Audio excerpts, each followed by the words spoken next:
ദൈവനാമത്തിന് മഹത്വം ഉണ്ടാകട്ടെ. നമുക്ക് വീണ്ടും ദൈവസന്നിധിയിൽ ഒരുമിച്ച് കൂടി വരുവാൻ കർത്താവ് തന്ന കൃപയ്ക്കായിട്ട് കർത്താവിനെ സ്തുതിക്കുന്നു. നമ്മൾ കഴിഞ്ഞ 2 ക്ലാസ്സുകളിൽ ദൈവദൂതന്മാരെ കുറിച്ചുള്ള പഠനം തുടർന്നു വരികയാണ്.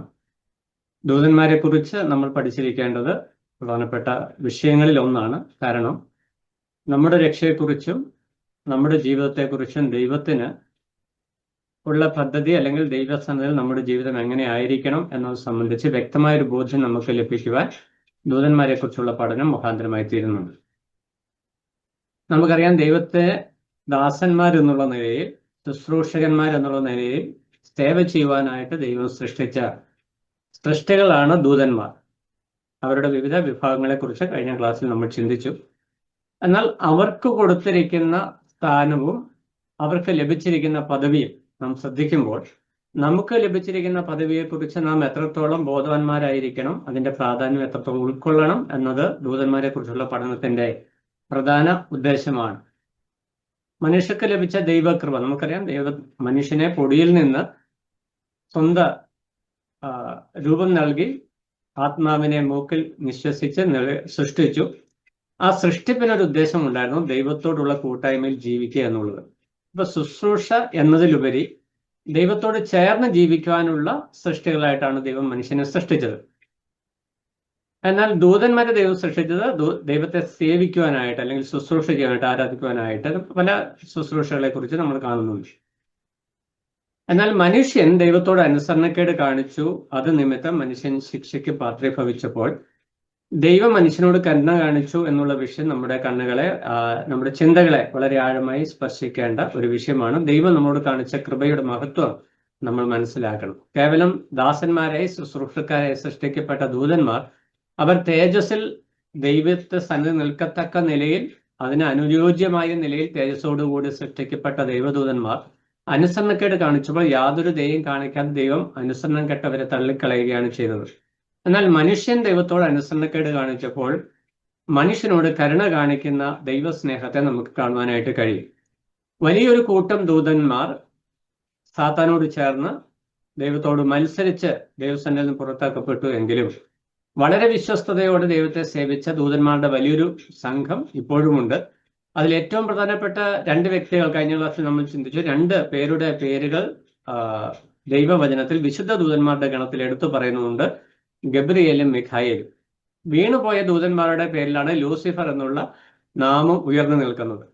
എന്നാൽ അതേപോലെ തന്നെ എടുത്തു കാണിക്കപ്പെടുന്ന 2 വ്യക്തികളാണ്, 2 ദൂതന്മാരാണ് ഗബ്രിയേലും മിഖായേലും. അപ്പൊ നമ്മുടെ ജീവിതത്തിൽ അവർ ദൈവത്തോട് കാണിച്ച ആ വിശ്വസ്തത, ആ സമർപ്പണം, ആ വിധേയത്വം നമ്മുടെ ജീവിതത്തിൽ നമ്മൾ ഉൾക്കൊള്ളുവാൻ മതിയായ വിഷയമാണ് എന്ന് ദൈവത്തിന്റെ ആത്മാവ് ഓർമ്മപ്പെടുത്തുന്നു. അപ്പോൾ ദൂതന്മാരെ കുറിച്ചുള്ള പഠനം നമ്മൾ മുന്നോട്ട് പോകുമ്പോൾ കഴിഞ്ഞ ക്ലാസ്സിൽ നമ്മൾ ചിന്തിച്ചു, ദൂതന്മാരുടെ വിഭാഗങ്ങളെ കുറിച്ച് പഠിച്ചപ്പോൾ കെരൂബുകളും സാറാഫുകളും ദൈവസന്നിധിയിൽ ശുശ്രൂഷക്കാരായി നിൽക്കുമ്പോൾ ദൈവ തേജസ്സിന്റെ വാഹകരായി കെരൂബുകൾ നിൽക്കുന്നു. ദൈവത്തെ ആരാധിക്കുന്ന ആരാധനാ വിഷയങ്ങളിൽ കേന്ദ്രീകരിച്ചിരിക്കുന്ന സാറാഫുകൾ തങ്ങളുടെ തേജസ്സും തങ്ങളുടെ മഹത്വവും മറച്ചു വെച്ചുകൊണ്ട് ദൈവ തേജസ് വെളിപ്പെടുവാൻ തക്കവണ്ണം, അവരുടെ മുമ്പാകെ ദൈവ തേജസ് വെളിപ്പെടണം, അവരിലൂടെ ദൈവ തേജസ് വെളിപ്പെടണം. ഈ 2 ലക്ഷ്യങ്ങളാണ് അവർ തങ്ങളെ തന്നെ മറയ്ക്കുന്നതിലൂടെ വെളിപ്പെട്ടു വരുന്നത്. അപ്പോൾ അവർ എത്ര വിശുദ്ധിയോടുകൂടിയാണ്, എത്ര ശ്രദ്ധയോടുകൂടിയാണ് ദൈവസന്നിധിയിൽ ആരാധനയ്ക്കായിട്ട് കടന്നു വരുന്നത് എന്നുള്ള വിഷയം നമ്മൾ കഴിഞ്ഞ ക്ലാസ്സിൽ ചിന്തിച്ചു. നമ്മുടെ ജീവിതത്തിൽ ഈ ദൂതന്മാരെ കുറിച്ചുള്ള പഠനം ഈ നിലയിൽ ഒരു ഗൗരവകരമായിരിക്കുന്ന വിചിന്തനം ഉണ്ടാകുവാനായിട്ട് മുഖാന്തരമായി തീരേണ്ടത് ആവശ്യമാണ്. കേവലം നമ്മൾ ദൂതന്മാരെ കുറിച്ച് കുറെ ദൂതന്മാർ വിശുദ്ധന്മാരായിട്ടുണ്ട്, കുറെ ദൂതന്മാർ പാപം ചെയ്തു പോയി, അവര് നരകത്തിൽ പോകും, അല്ലാത്തൊരു സ്വർഗത്തിൽ കർത്താവിനെ സേവിക്കും എന്ന് മനസ്സിലാക്കുവാനായിട്ടല്ല ദൂതന്മാരെ കുറിച്ച് നമ്മൾ പഠിക്കുന്നത്. ദൂതന്മാർ നമുക്കൊരു ദൃഷ്ടാന്തമാണ്. ദൈവ സന്നിധിയിൽ നാം എങ്ങനെയായിരിക്കണം എന്നത് സംബന്ധിച്ച് കുറച്ചുകൂടെ ആഴമായ നിലയിലെ കാര്യങ്ങൾ മനസ്സിലാക്കുവാൻ, നമ്മുടെ ജീവിതത്തെ ശോധന ചെയ്യുവാനായിട്ട് ദൂതന്മാരെ കുറിച്ചുള്ള പഠനം നമ്മളെ സഹായിക്കുന്നു. അപ്പൊ കഴിഞ്ഞ ക്ലാസ്സിൽ നമ്മൾ ചിന്തിച്ച ദൂതന്മാരുടെ കാറ്റഗറി വിഭാഗങ്ങളാണ്. അതില് നമ്മൾ 4 കൂട്ടം ആളുകളെ കണ്ടു. ജനറൽ ആയിട്ടുള്ള ദൂതന്മാരെന്ന് പറയുന്ന ദൂതൻ, പിന്നെ പ്രധാന ദൂതനുണ്ട്, കെരൂബുകളുണ്ട്, സാറാഫുകളുണ്ട്, പിന്നെ ജീവികൾ എന്ന് പറയുന്ന ഒരു കൂട്ടരെ വെളിപ്പാട് പുസ്തകത്തിൽ നമ്മൾ കാണുന്നു. ഈ വിഷയങ്ങൾ കഴിഞ്ഞ ക്ലാസ്സിൽ നമ്മൾ ചിന്തിച്ചതാണ്. ഈ പറഞ്ഞു വന്ന കൂട്ടത്തിൽ ദൂതന്മാരുടെ പ്രവൃത്തികൾ എന്തൊക്കെയാണ് എന്ന് ഞാൻ സൂചിപ്പിച്ചു പോയിട്ടുണ്ട്. എങ്കിലും അത് നമ്മുടെ പഠനത്തോടുള്ള ബന്ധത്തിൽ ഒന്ന് ലിസ്റ്റ് ചെയ്ത് പറയുവാനായിട്ടാണ് ഇന്ന് പ്രാരംഭമായിട്ട് താല്പര്യപ്പെടുന്നത്. മുന്നോട്ട് നമ്മൾ ദൂതന്മാരെ കുറിച്ച് പഠിച്ചു വരുമ്പോൾ മറ്റ് ദൈവശാസ്ത്ര വിഷയങ്ങൾ പോലെ ഒത്തിരി വിശാലമായ ഒരു വിഷയമല്ല ദൂതശാസ്ത്രം. വളരെ ലിമിറ്റഡ് ആയിട്ടുള്ള ഒരു വിഷയമാണ്, എന്നാൽ വളരെ പ്രാധാന്യമുള്ള ഒരു വിഷയം കൂടിയാണ്. ദൂതന്മാരുടെ ഉത്തരവാദിത്തങ്ങൾ എന്തെല്ലാമാണ്, അല്ലെങ്കിൽ ദൂതന്മാരുടെ ചുമതലകൾ? നമ്മൾ കഴിഞ്ഞ ക്ലാസ്സിൽ ഓൾറെഡി ചിന്തിച്ച വിഷയമാണ്. ദൈവത്തിന്റെ സന്ദേശം മനുഷ്യർക്ക് എത്തിക്കുക എന്നുള്ളതാണ് ദൂതന്മാരുടെ പ്രാരംഭമായിരിക്കുന്ന ദൗത്യം. ഞാൻ കഴിഞ്ഞ ക്ലാസ്സിൽ ഓർപ്പിച്ചു, നമ്മൾ ദൂതന്മാരെ കുറിച്ച് പഠിക്കുമ്പോൾ ദൂതന്മാരിൽ പല കാറ്റഗറിയിലുണ്ട്, പല വിഭാഗം, കോടാനുകോടി ദൂതന്മാരാണ് ഉള്ളത്. അതിൽ ഓരോ വിഭാഗത്തിനും ഓരോ ചുമതലകൾ ദൈവം കൊടുത്തിട്ടുണ്ട്. എന്നാൽ പൊതുവായിട്ട് നമുക്ക് വെളിപ്പെടുത്തപ്പെട്ട് കിട്ടിയിരിക്കുന്ന തിരുവെഴുത്തിൽ ദൈവദൂതന്മാരുടെ ശുശ്രൂഷകളായിട്ട് വെളിപ്പെടുത്തിയിരിക്കുന്ന പ്രധാനമായിരിക്കുന്ന വിഷയം ദൈവത്തിന്റെ സന്ദേശം മനുഷ്യർക്ക് എത്തിക്കുക എന്നുള്ളതാണ്. നമ്മൾ ഒന്ന് രണ്ട് വിഷയങ്ങൾ മാത്രം പറഞ്ഞു പോകാൻ, നമുക്കറിയാവുന്ന വിഷയങ്ങളായതുകൊണ്ട് അത് വായിക്കുവാനോ അതിലേക്ക് പോകുന്നില്ല. വിഷയം മാത്രം പറഞ്ഞു. ഇസഹാക്കിന്റെ ജനനത്തെ കുറിച്ച് അബ്രഹാമിനോട് പറയുവാനായിട്ട് ഉൽപ്പത്തി പുസ്തകം 18-ാം അധ്യായത്തിൽ വരുമ്പോൾ ദൈവദൂതന്മാർ കടന്നു വരുന്നതായിട്ടും യഹോവ അവരോട് കൂടെ വന്ന് അബ്രഹാമിന് വാഗ്ദത്തം നൽകുന്നതായിട്ട് നമ്മൾ കാണുന്നുണ്ട്. അപ്പോൾ ദൈവദൂതന്മാരുടെ സന്ദേശവാഹനം എന്നുള്ള വിഷയം, സന്ദേശം നൽകുക അല്ലെങ്കിൽ ദൈവത്തിന്റെ അരുളപ്പാട് ആളുകൾക്ക് എത്തിക്കുക എന്നുള്ളതാണ് പഴയ നിയമകാലത്ത് ദൂതന്മാർ ചെയ്തിരുന്ന പ്രധാന പ്രവൃത്തി. പുതിയ നിയമത്തിലേക്ക് വരുമ്പോൾ വളരെ ചുരുങ്ങിയ കാലയളവിൽ അപ്പസ്തോല പ്രവൃത്തികളിൽ 2 റെഫറൻസ് മാത്രമാണ് ദൂതന്മാരുടെ പ്രവൃത്തികളോടുള്ള ബന്ധത്തിൽ വെളിപ്പെടുത്തിയിരിക്കുന്നത്. അതിനുശേഷം ദൂതന്മാരുടെ എന്ന് പറഞ്ഞാൽ പ്രാക്ടിക്കലായിട്ട് അല്ലെങ്കിൽ അത്യാവശ്യ ഘട്ടങ്ങളിൽ ദൂതൻ വന്ന് കാര്യങ്ങൾ പറയേണ്ട ഒരു സാഹചര്യം പിന്നീട് ഉണ്ടാകുന്നില്ല. തിരുവെഴുത്ത് പൂർണ്ണമായതോടുകൂടി ദൈവിക പ്രമാണങ്ങൾ, നിർദ്ദേശങ്ങൾ മനുഷ്യർക്ക് മനസ്സിലാക്കത്തക്ക നിലയിൽ പരിശുദ്ധാത്മാവ് പൂർണ്ണമായ നിലയിൽ പ്രവർത്തിക്കുന്നുണ്ട്. പുതിയ നിയമത്തിൽ ദൈവദൂതന്മാരുടെ ഈ നിലയിലുള്ള സന്ദേശവാഹനം എന്നുള്ള പ്രവർത്തനം നമ്മൾ കാണുന്നില്ല. അതുകൊണ്ട് ദൂതന്മാരില്ല, അവരുടെ പ്രവർത്തനം ഇല്ല എന്ന് അതിനർത്ഥമില്ല. ദൂതന്മാർ പ്രവർത്തനത്തിന് അല്പം മാറ്റം വന്നിട്ടുണ്ട് എന്ന് മാത്രമേ അതിനർത്ഥമുള്ളൂ. ഇസഹാക്കിന്റെ ജനനത്തോടുള്ള ബന്ധത്തിൽ നമ്മൾ ദൂതന്മാരുടെ പ്രവർത്തനം കാണുന്നുണ്ട്. ശിംശോന്റെ ജനനം, അത് കഴിഞ്ഞ ക്ലാസ്സിൽ നമ്മൾ ഓർത്തു. മനോഹയുടെ ഭാര്യ ദൂതനെ കണ്ടിട്ട് അതിശയമുള്ള രൂപമാണ് ദൈവദൂതന് എന്നവിടെ പറയുന്ന വാക്യം നമ്മൾ കഴിഞ്ഞ ക്ലാസ്സിൽ ചിന്തിച്ചു. അപ്പൊ ശിംശോന്റെ ജനനത്തോടുള്ള ബന്ധത്തിൽ ദൈവദൂതന്റെ സാന്നിധ്യം അല്ലെങ്കിൽ അരുളപ്പാട് അല്ലെങ്കിൽ സന്ദേശം കൊണ്ടുവരുന്നതായിരിക്കുന്ന ദൈവദൂതനെ നമ്മൾ കാണുന്നു. യേശു ക്രിസ്തുവിന്റെ മനുഷ്യാവതാരത്തോടുള്ള ബന്ധത്തിൽ മത്തായി സുവിശേഷം 1-ാം അധ്യായത്തില് ദൈവദൂതൻ വന്ന് യോസഫിനോടും മറിയോടും സംസാരിക്കുന്ന വിഷയം നമ്മൾ കാണുന്നുണ്ട്. അപ്പോൾ ദൈവദൂതന്മാരുടെ പ്രാരംഭമായിരിക്കുന്ന പ്രവർത്തനം എന്ന് പറയുന്നത് ദൈവത്തിന്റെ അരുളപ്പാടുകൾ മനുഷ്യരിൽ എത്തിക്കുക എന്നുള്ളതാണ്. സന്ദർഭോചിതമായി ഓരോ സന്ദർഭത്തിനനുസരിച്ച് നമ്മൾ ബലയാമിനോടുള്ള ബന്ധത്തിൽ നമ്മൾ കാണുമ്പോൾ കഴുതയുടെ മുമ്പാകെ ദൂതൻ വന്ന് വാളുമായിട്ട് നിൽക്കുന്നതും ഭയനിർദ്ദേശം ബലയാമിന് കൊടുക്കുന്ന വിഷയമൊക്കെ നമ്മൾ കാണുന്നുണ്ട്. പഴയ നിയമത്തിൽ ഈ ദൂതന്മാരുടെ പ്രവർത്തനം കൂടുതൽ വ്യക്തമായി നമുക്ക് കാണാം. അബ്രഹാമിന്റെ വിളി മുതൽ തുടങ്ങി ഇസ്രായേൽ ജനം കനാൻ നാട്ടിൽ പ്രവേശിക്കുന്നതുവരെ ദൈവദൂതന്മാർ പല പ്രാവശ്യമായിട്ട് പല വ്യക്തികൾക്കും, നമ്മുടെ പൂർവ്വപിതാക്കന്മാർക്ക് അല്ലെങ്കിൽ ഇസ്രായേൽ ജനത്തിന് പല നിലകളിൽ വെളിപ്പെടുന്നതായിട്ട് നമുക്ക് കാണുവാനായിട്ട് കഴിയും. അവർ സന്ദേശവുമായിട്ടാണ് വരുന്നത്. അത് അവർ ചിലര് ദൗത്യവുമായിട്ട് വരുന്നു, ചിലർ സന്ദേശവുമായിട്ട് വരുന്നു. അപ്പോൾ പ്രാഥമികമായി ദൈവത്തിന്റെ സന്ദേശങ്ങൾ, ദൈവത്തിന്റെ മെസ്സേജുകൾ മനുഷ്യർക്ക് എത്തിക്കുക എന്നുള്ളതാണ് ദൂതന്മാരുടെ ചുമതല. രണ്ടാമതായിട്ട് ഭൂമിയിൽ സംഭവിക്കാനിരിക്കുന്ന അനർത്ഥങ്ങളെക്കുറിച്ച് മുന്നറിയിപ്പ് നൽകുക. അനർത്ഥങ്ങൾ മാത്രമല്ല, വരുന്ന വിനകൾ അല്ലെങ്കിൽ ദൈവത്തിന്റെ ന്യായവിധിയെക്കുറിച്ച് മുന്നറിയിപ്പ് നൽകുക എന്നുള്ള വിഷയവും നമ്മൾ കാണുന്നുണ്ട്. സൊദോം ഗൊമോരയുടെ നാശത്തോടുള്ള ബന്ധത്തിൽ ഉൽപ്പത്തി പുസ്തകം 19-ാം അധ്യായം 1-ാം വാക്യത്തിൽ വരുമ്പോൾ 2 ദൂതന്മാർ ലോത്തിന്റെ അടുക്കൽ ചെന്ന് ഈ പട്ടണത്തെ ദൈവം നശിപ്പിക്കാനായിട്ട് പോവുകയാണ്, അതുകൊണ്ട് നിങ്ങൾ ഈ ദേശം വിട്ടു പോകണം, ഈ പട്ടണം വിട്ടു പോകണമെന്ന് അവരോട് ആവശ്യപ്പെടുന്ന ചിത്രം നമ്മൾ കാണുന്നുണ്ട്. അപ്പൊ ദൂതന്മാർ അവിടെ ലോത്തിന് കൊടുക്കുന്ന ഒരു നിർദ്ദേശം, ഈ പട്ടണം വിട്ടു നീ പോകണം, ഈ പട്ടണത്തെ നശിപ്പിക്കുവാനായിട്ട് പോവുകയാണ്. ലോത്ത് നീതിമാനാണ്, അത് മലിഞ്ഞുപോയ നീതിമാനാണ് എന്ന് പുതിയ നിയമത്തിൽ വരുമ്പോൾ നമ്മൾ വായിക്കുന്നുണ്ട്. ലോകത്തിലേക്ക് ഇറങ്ങി ലോകമോഹങ്ങൾക്ക് പിന്നാലെ പോയി തന്റെ വിശ്വാസ ജീവിതത്തിൽ വലഞ്ഞുപോയ ഒരു വ്യക്തിയായിരുന്നു ലോത്ത്. എങ്കിലും ആ ലോത്തിലെ നീതിയെ കണ്ടുകൊണ്ട് ദൈവം എന്ത് ചെയ്തു? അവനൊരു വിടുതലിന്റെ വഴി തുറക്കുന്നതായിട്ട് ദൂതന്മാർ മുഖാന്തരം നമുക്ക് കാണുവാനായിട്ട് കഴിയും. ഇക്കാലത്തും വിശ്വാസികൾ ഭൗമിക വിഷയങ്ങളുടെ പിന്നാലെ ഇറങ്ങിപ്പോകുന്നു. നീതിമാന്മാരായി നീതീകരണം പ്രാപിച്ച വിശ്വാസികൾ ദൈവത്തിന്റെ വഴികൾ വിട്ട്, നമ്മൾ കാണുന്ന അബ്രഹാം കൂടാരവാതിക്കലിരിക്കുന്നു, ലോത്ത് പട്ടണവാതിക്കലിരിക്കുന്നു. അബ്രഹാമിന്റെ മക്കളില്ല, പക്ഷെ അബ്രഹാമിന് മക്കളെ കുറിച്ച് വാഗ്ദത്വം പ്രാപിക്കുന്നു. ലോത്ത് മക്കളെ കുറിച്ച് ഭാരപ്പെടുന്ന നിലയിലേക്കാണ് കാര്യങ്ങൾ പോകുന്നത്. ഇത് രണ്ട് നിലയിലുള്ള വിശ്വാസ ജീവിതത്തിന്റെ സാദൃശ്യങ്ങളാണ്. എന്നാൽ ഈ രണ്ട് വ്യക്തികളോടും ദൈവത്തിന്റെ ദൂതന്മാർ വന്ന് ഇടപെടുന്ന രംഗം നമുക്ക് കാണുവാനായിട്ട് കഴിയും. എന്ന് പറഞ്ഞാൽ, നീതിമാനായി വിശ്വാസത്തിനു വേണ്ടി ഉറച്ചു നിൽക്കുന്ന അബ്രഹാമിന്റെ അടുക്കൽ വാഗ്ദത്വവുമായിട്ട് വരുന്ന ദൈവദൂതന്മാർ വലഞ്ഞുപോയ, ലോകത്തിലേക്ക് ഇറങ്ങിപ്പോയ നീതിമാനായ ലോത്തിന്റെ അടുക്കൽ വരുന്നത് ന്യായവിധിയെക്കുറിച്ചുള്ള മുന്നറിയിപ്പുമായാണ്. അപ്പോൾ വിശ്വാസികളായിരിക്കും നാം നമ്മുടെ ജീവിതത്തിൽ കുറിക്കൊള്ളേണ്ട വിഷയം, നമ്മൾ രക്ഷിക്കപ്പെട്ടു സ്വർഗത്തിൽ പോകും എന്നുള്ള ഒറ്റ കാരണം കൊണ്ട് നമുക്ക് ഇഷ്ടമുള്ളതുപോലെ ജീവിക്കാനുള്ള ഒരു അനുവാദം, അല്ലെങ്കിൽ ഇഷ്ടമുള്ളിടത്തെല്ലാം പോയി നിൽക്കുവാനും ഇരിക്കുവാനും ജീവിക്കുവാനുമുള്ള ഒരു അനുവാദം ദൈവം തരുന്നില്ല. അവിടെ ദൈവം തൻ്റെ ആത്മാവിനാൽ ഇപ്പോൾ ദൈവത്തിന്റെ ന്യായവിധിയെക്കുറിച്ച് തന്റെ വചനത്തിലൂടെ നമ്മൾ സംസാരിക്കും. പലപ്പോഴും ഈ ദൂതന്മാരോട് ലോത്ത് പറഞ്ഞതുപോലെയുള്ള എക്സ്ക്യൂസസ് പറഞ്ഞുകൊണ്ടിരിക്കുകയാണ്. ലോത്ത് പുറപ്പെട്ടു പോകാനായിട്ട് പറയും, കയറ്റം കൂടുതലാണ്, അങ്ങോട്ട് പോകാൻ പറ്റത്തില്ല, ദൂരം കൂടുതലാണ്, അങ്ങോട്ട് പോകാനായിട്ട് പറ്റത്തില്ല, ഇവിടെ അടുത്തുള്ള പട്ടണത്തിൽ പോകണം. നശിപ്പിക്കുവാനിരുന്ന ഒരു പട്ടണത്തെ നശിപ്പിക്കാതെ ലോത്തിനു വേണ്ടി പ്രൊട്ടക്ട് ചെയ്യുന്ന ദൈവസ്നേഹത്തെ നമുക്ക് അവിടെ കാണുവാനായിട്ട് കഴിയും. എന്നിട്ടും എന്തു സംഭവിച്ചു? ആ ഒരു ദയ പോലും ശരിയായ നിലയിൽ ഉൾക്കൊള്ളുവാൻ കഴിയാത്ത വിധം ആ കുടുംബം നാശത്തിന്റെ പാതയിലേക്ക് പോകുന്നതായിട്ട് നമുക്ക് കാണുവാനായിട്ട് കഴിയും.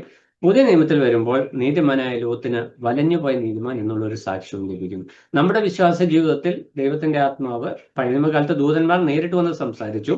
ഇന്നത്തെ കാലത്ത് ദൈവാത്മാവ് തന്റെ വചനത്തിലൂടെ വചനം സംസാരിക്കുമ്പോൾ, വചനം കേൾക്കുമ്പോൾ, പ്രാർത്ഥിക്കുമ്പോൾ, ഈ നിലയിലൊക്കെ നമ്മുടെ ഹൃദയത്തോട് സംസാരിക്കുമ്പോൾ ലോത്ത് പറയുന്നത് പോലെയുള്ള എക്സ്ക്യൂസസ് പറഞ്ഞ് നമ്മൾ മുന്നോട്ട് പോയാൽ എന്തു സംഭവിക്കുമെന്ന് ചോദിച്ചാൽ അവസാനം നമുക്കൊരു പേര് ലഭിക്കും, വലഞ്ഞുപോയ നീതിമാൻ.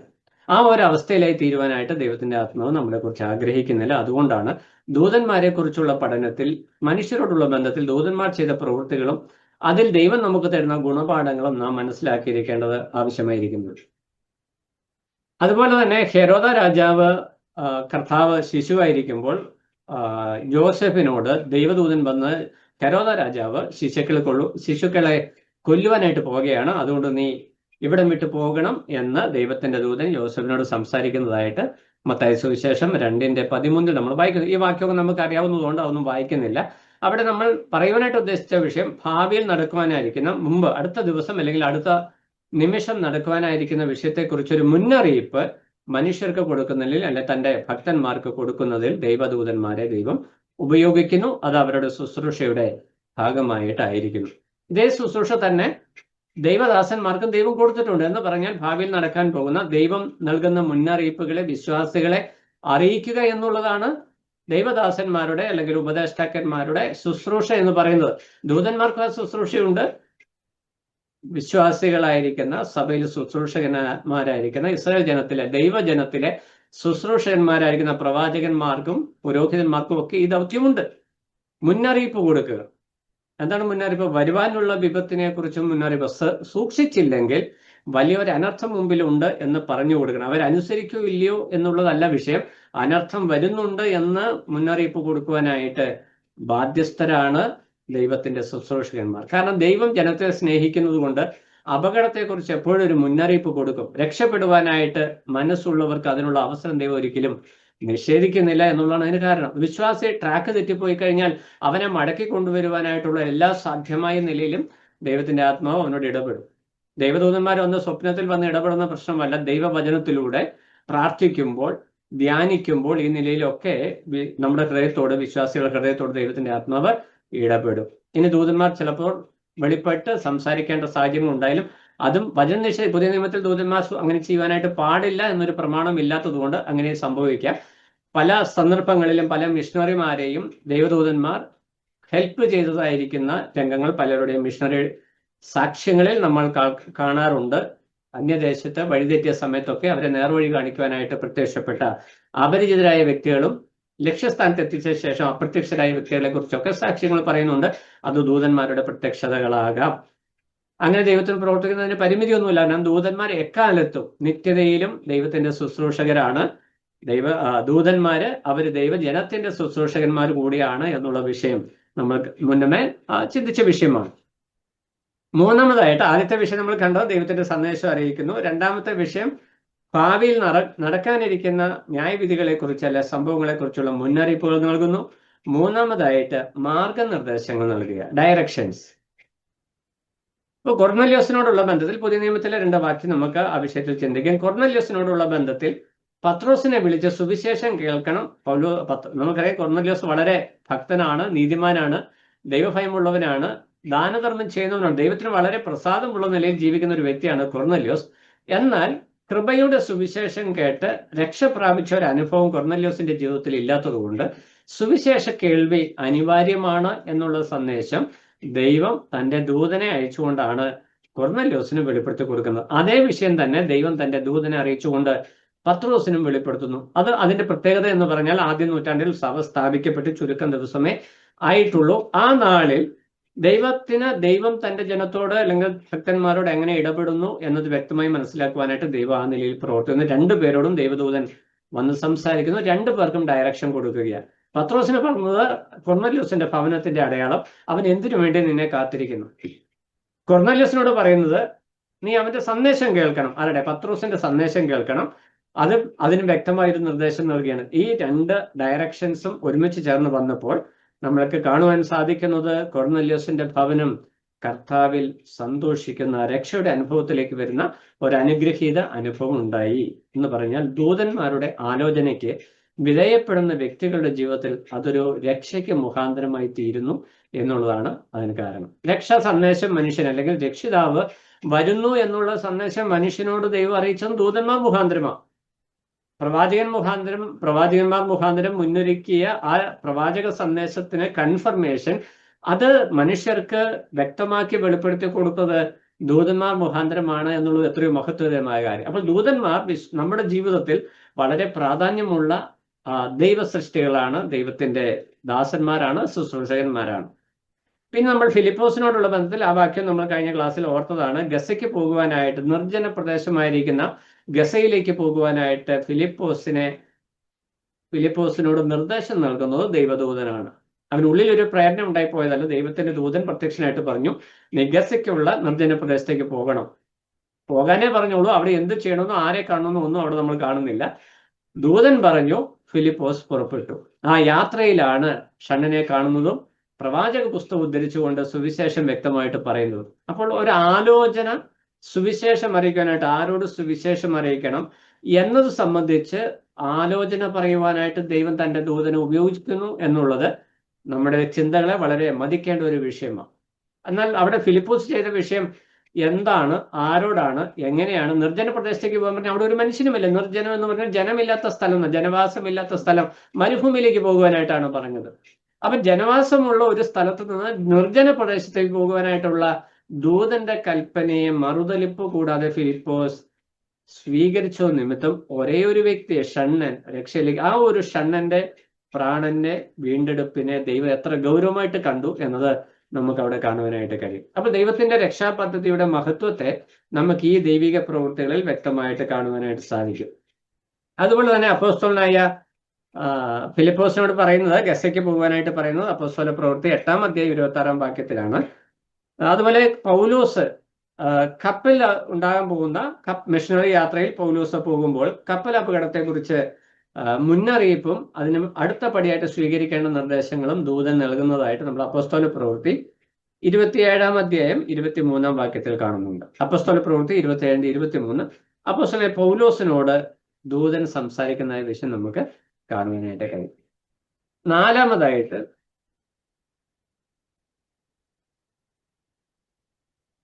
ദൈവജനത്തെ സഹായിക്കുക എന്നുള്ളതാണ് ദൂതന്മാരുടെ ഉത്തരവാദിത്വം. ഏലിയാവിന് അടയും വെള്ളവും നൽകി സഹായിക്കുന്നതായിട്ട്, അതായത് ആഹാബിനെ ഭയന്ന് മരുഭൂമിയിലേക്ക് പോയി ചൂരച്ചെടി തണലിൽ താൻ വിശന്ന് ദാഹിച്ച് ഇരിക്കുന്ന സമയത്ത് ദൈവത്തിന്റെ ദൂതൻ അവിടെ പ്രത്യക്ഷനായിക്കൊണ്ട് അവൻ അടയും വെള്ളവും കൊടുക്കുന്നതായിട്ട് നമ്മൾ കാണുന്നുണ്ട്. കർത്താവ് മനുഷ്യവേഷം എടുത്തപ്പോൾ ഇതേ പ്രവൃത്തി നമ്മൾ കാണുന്നുണ്ട്. അപ്പോൾ ദൈവജനത്തോടുള്ള ബന്ധത്തിൽ ദൈവജനത്തെ സഹായിക്കുവാനായിട്ട് ദൈവത്താൽ നിയോഗിതരായി ദൂതന്മാർ പ്രത്യക്ഷരായിട്ടുണ്ട്. ദൈവവചനത്തിൽ ആ ശുശ്രൂഷ നമ്മൾ കാണുന്നു. അതുപോലെ തന്നെ ന്യായവിധി നടത്തുന്നതായിട്ട്, 5-മതായിട്ട് ന്യായവിധി നടത്തുന്ന ദൂതന്മാരെ നമുക്ക് കാണുവാനായിട്ട് കഴിയും. നമ്മൾ ഓൾറെഡി കാണുന്നുണ്ട്. ഇനി ഭാവിയിലും ദൂതന്മാർ, ദൈവം നടത്തുന്ന ന്യായവിധിയിൽ ദൂതന്മാർ വഹിക്കുന്ന പങ്കാളിത്തത്തെയും നമ്മൾ ദൈവവചനത്തിൽ കാണുന്നുണ്ട്.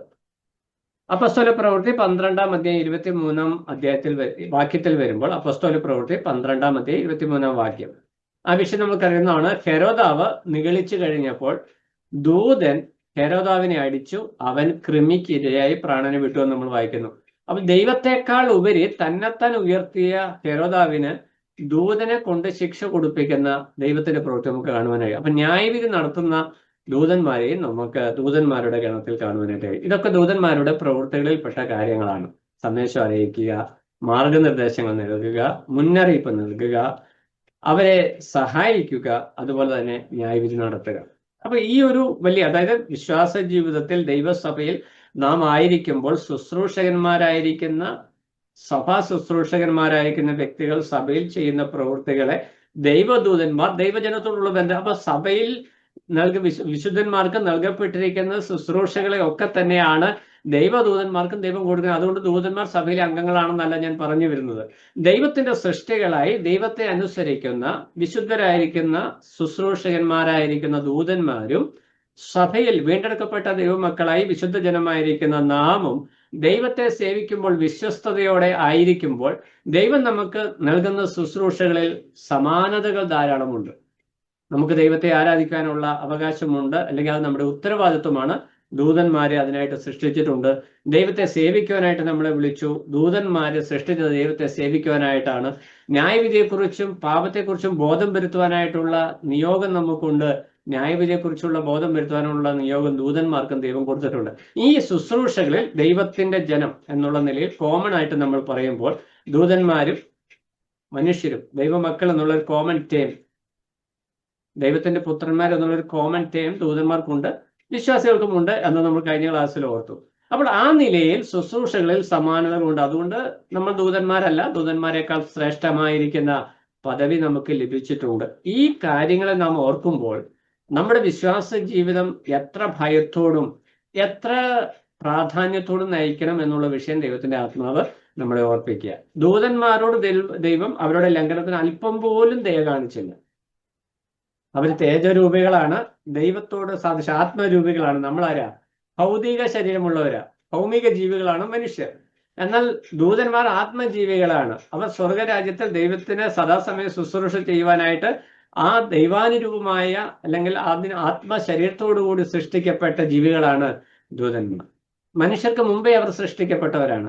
എന്നാൽ പാപം ചെയ്തപ്പോൾ യാതൊരു ദയയും ദാക്ഷിണ്യവും കൂടാതെ അവരെ പുറന്തള്ളിക്കളയുകയാണ് ദൈവം ചെയ്തത്. എന്നാൽ മനുഷ്യനോട് ദൈവം കരുണ കാണിച്ചു എന്നുള്ളത് നാം വളരെ ഗൗരവത്തോടും വിനയത്തോടും വളരെ ഭക്തിയോടും ഓർക്കേണ്ട ഒരു വിഷയം. നമ്മളോട് ദൈവം എത്രമാത്രം കരുണ കാണിച്ചിരിക്കുന്നു, അതുകൊണ്ട് എത്രത്തോളം സമർപ്പണവും വിധേയത്വവും നമ്മുടെ ജീവിതത്തിൽ ഉണ്ടാകണം എന്നുള്ള വിഷയം ദൈവത്തിന്റെ ആത്മാവ് നമ്മളെ ഓർപ്പിക്കുന്നു. ഇനി അടുത്തതായിട്ട് ക്രിസ്തുവിനോടുള്ള ബന്ധത്തിൽ ദൂതന്മാരുടെ പ്രവർത്തനം എന്തെല്ലാമാണ്? നമ്മൾ അതിനെ ദൂതന്മാരുടെ പ്രവർത്തനത്തെ ഒന്ന് പഠനത്തോടുള്ള ബന്ധത്തിൽ ഒന്ന് ഡിവൈഡ് ചെയ്ത വിഷയം, ഞാൻ പറഞ്ഞു വന്ന വിഷയങ്ങളൊക്കെ തന്നെയാണ് ഇതിനകത്ത് ചേർന്ന് വരുന്നത്. എന്നാൽ നമ്മുടെ പഠനം എളുപ്പമാക്കാൻ വേണ്ടി അതിനെ നമ്മൾ പല ഹെഡിങ്സിലാക്കി ഒന്ന് വേർതിരിച്ച് കൊണ്ടുവരികയാണ്. ഇതിൽ പല വിഷയങ്ങൾ ഞാൻ ഓൾറെഡി പറഞ്ഞ വിഷയങ്ങളാണ്. എന്നാൽ ഇവിടെ നമ്മൾ അതിനോട് ചേർത്ത് പറഞ്ഞു ക്രിസ്തുവിനോടുള്ള ബന്ധത്തിൽ യേശു ക്രിസ്തുവിനോടുള്ള ബന്ധത്തിൽ ദൂതന്മാരുടെ പ്രവർത്തനം. ദൈവത്തോടുള്ള ബന്ധത്തിൽ ദൈവസേനയിലെ ആരാധനയ്ക്കായിട്ട് കോമൺ ജനറലി നമ്മൾ ആ വിഷയം പഠിച്ചു. ദൈവത്തെ ആരാധിക്കുവാനും സേവിക്കുവാനും ദൈവത്തിന്റെ സന്ദേശം മനുഷ്യർക്ക് എത്തിക്കുവാനായിട്ട് ദൈവം ദൂതന്മാരെ സൃഷ്ടിച്ചു. എന്നാൽ ക്രിസ്തുവിനോടുള്ള ബന്ധത്തിൽ, ക്രിസ്തുവിന്റെ മനുഷ്യാവതാരത്തോടുള്ള ബന്ധത്തിൽ ദൈവദൂതന്മാരുടെ പ്രവർത്തനം എങ്ങനെയായിരുന്നു? നമ്മൾ ആദ്യം കാണിക്കുന്നത് യേശു ക്രിസ്തുവിന്റെ മനുഷ്യാവതാരം സംബന്ധിച്ചുള്ള ദൂത് അറിയിക്കുവാൻ നിയോഗിക്കപ്പെട്ടത് ദൈവദൂതനായിരുന്നു. ഗബ്രിയേലാണ് ആ ദൂതുമായിട്ട് വരുന്നത് എന്ന് മത്തായി സുവിശേഷത്തിൽ നമ്മൾ വായിക്കുന്നുണ്ട്. ലൂക്കോസിന്റെ സുവിശേഷത്തിൽ നമ്മൾ ആ വിഷയം കാണുന്നുണ്ട്. ലൂക്കോസിന്റെ സുവിശേഷം 1-ാം അധ്യായം 26-ാം വാക്യം, അവിടെ യേശു ക്രിസ്തുവിന്റെ മനുഷ്യാവതാരം സംബന്ധിച്ചുള്ള കൃത്യമായ നിർദ്ദേശം, കൃത്യമായ വെളിപ്പാട്, അരുളപ്പാട് ദൈവദൂതൻ യോസെഫിനും മറിയയ്ക്ക് നൽകുന്നതായിട്ട് നമ്മൾ കാണുന്നു. രണ്ടാമതായിട്ട് നമ്മൾ കാണുന്നത് പരിശുദ്ധാത്മാവിനാലാണ് മറിയ ഗർഭം ധരിച്ചത് എന്നുള്ള വിഷയം ഉറപ്പാക്കുന്നത് ദൈവദൂതനാണ്. മത്തായി സുവിശേഷം 1-ാം അധ്യായം 20-ാം വാക്യം, അവിടെ യോസെഫിനോട് പറയുന്നത്, യോസെഫ് മറിയയെ ദുർനടപ്പ് നിമിത്തം ഉപേക്ഷിക്കാനായിട്ട് അല്ലെങ്കിൽ അങ്ങനെ ഒരു ചിന്തയാൽ ഉപേക്ഷിക്കുവാനായിട്ട് ശ്രമിക്കുമ്പോൾ ദൈവദൂതൻ വളരെ വ്യക്തമായ നിലയിൽ, കൃത്യമായ നിലയിൽ യോസെഫിനോട് പറയുകയാണ്, മറിയയിൽ ഉരുവായത് അവിഹിത ബന്ധത്താലല്ല, മറിച്ച് ദൈവത്തിന്റെ പരിശുദ്ധാത്മാവിനാലാണ്, അതിനാൽ അവളെ ചേർത്തുകൊള്ളുവാൻ നീ ശങ്കിക്കേണ്ട. അപ്പോൾ ദൈവദൂതൻ പറഞ്ഞ വാക്കുകളെ അതുപോലെ ഉൾക്കൊള്ളുവാനായിട്ടുള്ള ഒരു വിശ്വാസബോധ്യവും സമർപ്പണ ബോധ്യവും ദൈവത്തിന്റെ രക്ഷാപദ്ധതിയെക്കുറിച്ചുള്ള ഒരു ഉൾക്കാഴ്ചയും ജോസഫിനുണ്ടായിരുന്നു. ജോസഫ് നമ്മളെ പോലെ തന്നെ ഒരു മനുഷ്യനാണ്, ഒരു വിശ്വാസിയാണ്, ഒരു ദൈവ പൈതലാണ്. എന്നാൽ ആ ദൈവ പൈതലായിരിക്കുന്ന ജോസഫിന്റെ ജീവിതത്തിൽ വളരെ ഗുരുതരമായ കുടുംബജീവിതത്തെ തന്നെ താറുമാറാക്കുന്ന, തന്റെ ഭാവി ജീവിതത്തെ ഇരുട്ടിലേക്ക് തള്ളിവിടുന്ന ഒരു വിഷയം വന്നപ്പോൾ ദൈവദൂതന്റെ ശബ്ദത്തെ ശിരസ വഹിച്ചുകൊണ്ട് അതിന് വിധേയപ്പെടുന്ന ജോസഫിനെ നമുക്ക് കാണുവാനായിട്ട് കഴിയും. അപ്പോൾ യേശു ക്രിസ്തു മറിയയുടെ ഉദരത്തിൽ ഉരുവാകുന്നത് പരിശുദ്ധാത്മാവിനാലാണ് എന്നുള്ള വിഷയം, ദൈവാത്മാവിനാലാണ് എന്നുള്ള വിഷയം ജോസഫിനോട് പറയുമ്പോൾ ജോസഫിന് ഈ വിഷയം വ്യക്തമായിട്ട് അറിയാം, പരിശുദ്ധാത്മാവിനാലാണ്. കാരണം യശയ്യാപ്രവാചകനും മറ്റു പ്രവാചകന്മാരും ഈ ഈ കന്യക ഗർഭിണിയായി മകനെ പ്രസവിക്കും എന്നുള്ള പ്രവാചക പുസ്തകങ്ങൾ വായിച്ച് പഠിച്ചിരിക്കുന്ന യോസെഫിന് അത് ഉൾക്കൊള്ളുവാനായിട്ട് യാതൊരു സന്ദേഹവും യാതൊരു ബുദ്ധിമുട്ടും ഉണ്ടായിരുന്നില്ല. അത് വ്യക്തമായിട്ട് ഉൾക്കൊള്ളുന്നു. അപ്പൊ യേശു ക്രിസ്തുവിന്റെ ജനനം പരിശുദ്ധാത്മാവിനാലാണ് എന്ന് കൺഫേം ചെയ്യുന്ന ദൗത്യം ദൈവം ഏൽപ്പിച്ചത് ദൂതന്മാരെയാണ്.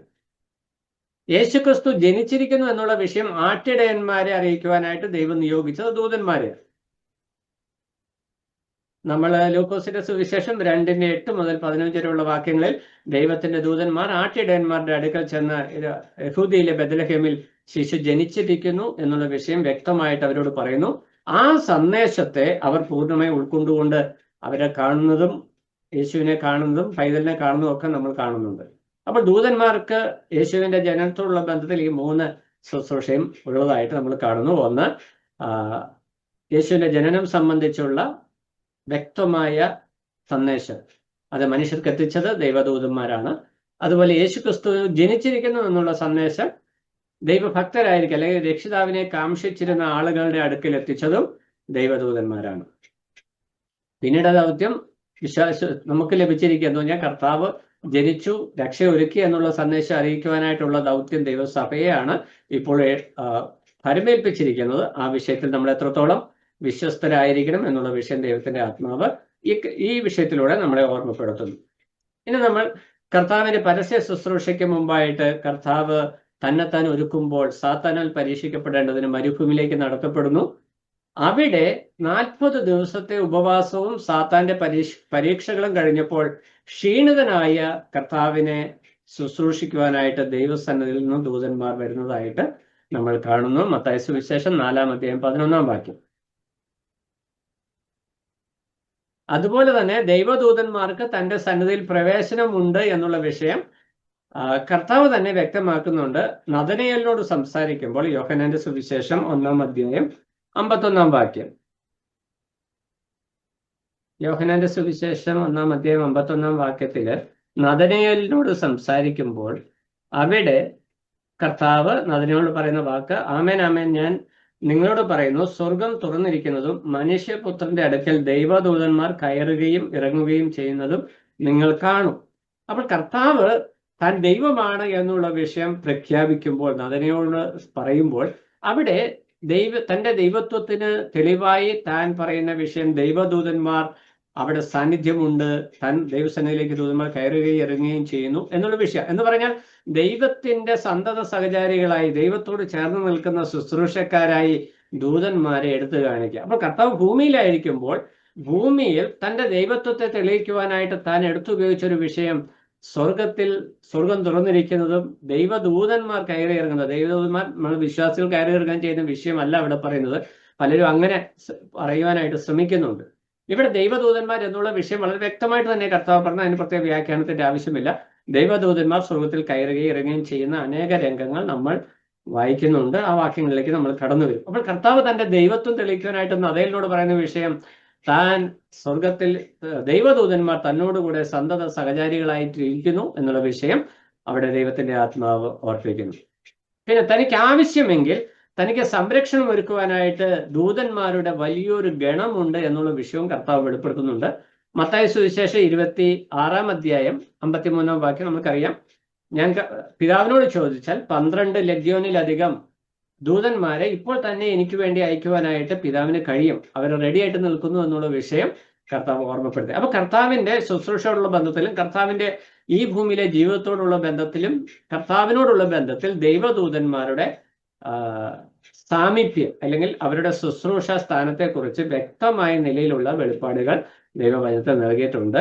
അതുപോലെ തന്നെ ഗെത്സമന തോട്ടത്തിൽ കർത്താവ് ക്രൂശിക്കപ്പെടുന്നതിന് മുമ്പ് അതീവ ദുഃഖത്താൽ ഭാരപ്പെട്ട് പരീക്ഷീണിതനായിട്ടിരിക്കുന്ന സമയത്ത് താൻ വളരെ ബലഹീനതയിൽ തകർന്നിരിക്കാൻ സർവ്വലോകത്തിന്റെയും പാപത്തെ ഏറ്റെടുത്തുകൊണ്ട് ആ അവസാന നിമിഷങ്ങളിലേക്ക് താൻ കടന്നു വരുമ്പോൾ പിതാവെ കഴിയുമെങ്കിൽ ഈ പാനപാത്രം എങ്ങളിൽ നിന്ന് നീക്കണം എന്ന് പറയുന്ന ഏറ്റവും ഭയാനകമായിരിക്കുന്ന ആ പാപത്തിന്റെ ശിക്ഷയെയും ദൈവനീതിയെയും ദൈവക്രോധത്തെയും എല്ലാം ഏറ്റെടുത്തുകൊണ്ട് നിൽക്കുന്ന ആ സമയത്ത് തന്നെ ബലപ്പെടുത്തുവാനായിട്ട് സ്വർഗത്തിൽ നിന്ന് ദൂതൻ അവിടെ ഇറങ്ങി വരുന്നതായിട്ട് നമ്മൾ ലൂക്കോസിന്റെ സുവിശേഷം 22-ാം അധ്യായം 41-ാം വാക്യത്തിൽ നമ്മൾ വായിക്കുന്നുണ്ട്. അപ്പോൾ യേശുക്രിസ്തുവിന്റെ ജീവിതത്തിന്റെ എല്ലാ രംഗങ്ങളിലും ഈ ദൂതന്മാരുടെ സാന്നിധ്യം വ്യക്തമാണ്. ഇനി യേശുക്രിസ്തു പുനരുദ്ധാനം ചെയ്തിരിക്കുന്നു എന്നുള്ള സന്ദേശവുമായിട്ട് കല്ലറവാതിക്കൽ ഇരുന്നതും ദൈവദൂതന്മാരാണ്. മത്തായി സുവിശേഷം 28-ാം അധ്യായം 1 മുതൽ 6 വരെ സ്ത്രീകൾ കല്ലറയ്ക്കൽ ചെല്ലുമ്പോൾ കല്ലറയിൽ നിന്ന് കല്ലുരുട്ടി മാറ്റിയിരിക്കുന്ന ഒരു ദൈവദൂതൻ ആ കല്ലിന്മേൽ ഇരിക്കുന്നതും അവരോട് അവൻ ഇവിടെ ഇല്ല, അവൻ പുനരുദ്ധാനം ചെയ്തിരിക്കുന്നു എന്നുള്ള വിഷയം ഓർമ്മപ്പെടുത്തുന്നതും ദൈവത്തിന്റെ ദൂതന്മാരാണ്. ഇനി കർത്താവ് വീണ്ടും വരും പുനരാഗമന സന്ദേശവുമായിട്ട് ശിഷ്യന്മാരുടെ അടുക്കൽ വന്നതും ദൈവദൂതന്മാരാ. അപ്പസ്തോല പ്രവൃത്തി 1-ാം അധ്യായം 9 മുതൽ 11 വരെ വാക്യങ്ങളിൽ വരുമ്പോൾ പുനരാഗമന സന്ദേശം, പുനരുദ്ധാന സന്ദേശം ദൂതന്മാർ വഹിച്ചു. പുനരാഗമന സന്ദേശവും ദൂതന്മാർ തന്നെയാണ് അപ്പോസ്തലന്മാർക്ക് നൽകുന്നത്. അപ്പോസ്തല പ്രവൃത്തി 1-ാം അധ്യായം 9 മുതൽ 11 നമ്മളൊക്കെ ആ വാക്യം അറിയാം. അവൻ പോയതുപോലെ തന്നെ തിരികെ വരും എന്ന് പറഞ്ഞുകൊണ്ട് ശിഷ്യന്മാരെ ബലപ്പെടുത്തുന്ന, ആശ്വസിപ്പിക്കുന്ന ദൈവദൂതന്മാരുടെ സാന്നിധ്യം നമുക്ക് അവിടെ കാണുവാനായിട്ട് കഴിയും.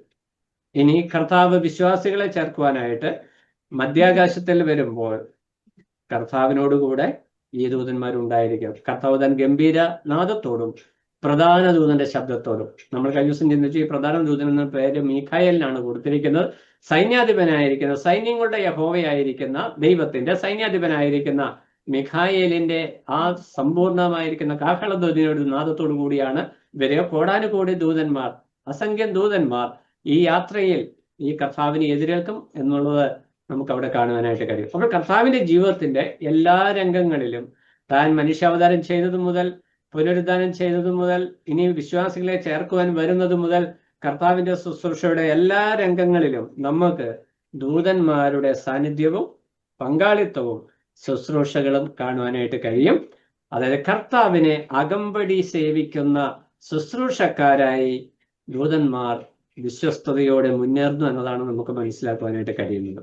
ഈ കർത്താവിന്റെ അകമ്പടി സേവ ചെയ്യുവാനായിട്ടാണ്, അകമ്പടിയായിട്ട് നടക്കുവാനായിട്ടാണ് കർത്താവ് നമ്മളെയും വിളിച്ചിരിക്കുന്നത്. ഈ ഭൂമിയിൽ കർത്താവിന്റെ സാക്ഷ്യപത്രങ്ങളായി ഈ ദൂതന്മാർ കർത്താവിനെ കുറിച്ച് പറഞ്ഞതുപോലെ രക്ഷയെക്കുറിച്ചും ഒരുക്കപ്പെട്ട രക്ഷയെക്കുറിച്ചും വരുവാൻ പോകുന്ന ന്യായവിധിയെക്കുറിച്ചും ഒക്കെ പറഞ്ഞതുപോലെ തന്നെ പറയുവാൻ നിയോഗിതരാണ് നമ്മൾ. അപ്പൊ ദൈവദൂതന്മാർ തങ്ങളെ ഏൽപ്പിച്ച ശുശ്രൂഷ വളരെ വിശ്വസ്തയോടെ കൃത്യമായി കൃത്യസമയത്ത് ചെയ്തു. വിശ്വാസികളായിരിക്കും നാം അതെങ്ങനെ ചെയ്യുന്നു എന്ന് നമ്മളെ തന്നെ ഒന്ന് സ്വയശോധന ചെയ്യുന്നത് ഈ പഠനത്തോടുള്ള ബന്ധത്തിൽ വളരെ പ്രാധാന്യമുള്ള വിഷയമാണ്. നമ്മൾ കേവലം വിഷയം പഠിച്ചു പോകാതെ ഈ പഠനം കൊണ്ട് നമ്മുടെ ജീവിതത്തിൽ രൂപാന്തരം ഉണ്ടാകുവാൻ, പരിവർത്തനം ഉണ്ടാകുവാൻ, യഥാസ്ഥാപനം ഉണ്ടാകുവാൻ, പുതുക്കം ഉണ്ടാകുവാൻ, മുന്നേറ്റം ഉണ്ടാകുവാനായിട്ട് ഇടയായിത്തീരണം. നല്ല മാതൃക നമ്മളുടെ കർത്താവ് നമുക്ക് പിന്തുടരുവാൻ നല്ലൊരു മാതൃക വെച്ചു പോയി. ആ കർത്താവ് വെച്ച മാതൃക തന്നെ എന്ത് ചെയ്തിട്ടുണ്ട്? കർത്താവിന്റെ ദൂതന്മാര് നമുക്ക് മുമ്പിൽ വെച്ചിട്ടുണ്ട്. കർത്താവിനെ അവർ എത്ര വിശ്വസ്തയോടെ സേവിച്ചു, കർത്താവിനോട് അവരെത്ര ആത്മാർത്ഥമായി പറ്റി നിന്നു, അവരുടെ നിയോഗം അവർ നിറവേറ്റി എന്നുള്ളത് നമ്മുടെ ജീവിതത്തിലും വളരെ ഗൗരവത്തോടെ മനസ്സിലാക്കി കുറിക്കൊള്ളേണ്ടതും പിൻപറ്റേണ്ടതുമായ വിഷയമാണ്. ഇനി അടുത്തതായിട്ട് ദൂതന്മാരുടെ പ്രവർത്തനം വിശ്വാസികളോടുള്ള ബന്ധത്തിൽ എങ്ങനെയാണ്? കർത്താവിനോടുള്ള ബന്ധത്തിൽ ദൂതന്മാരുടെ പ്രവർത്തനം നമ്മൾ കണ്ടു. ഇനി വിശ്വാസികളോടുള്ള ബന്ധത്തിൽ ദൂതന്മാരുടെ പ്രവർത്തനം, വിശ്വാസികളെ സംരക്ഷണ ചെയ്യുക എന്നുള്ളതാണ് ദൂതന്മാരുടെ പ്രവർത്തനങ്ങളിൽ പ്രാഥമികമായി നമ്മൾ കാണുന്ന വിഷയം. മത്തായി സുവിശേഷം 18-ാം അധ്യായം 10-11 വാക്യങ്ങൾ നമ്മൾ വായിക്കുന്നുണ്ട്. മത്തായി സുവിശേഷം 18-ാം അധ്യായം 10-11 വാക്യങ്ങൾ.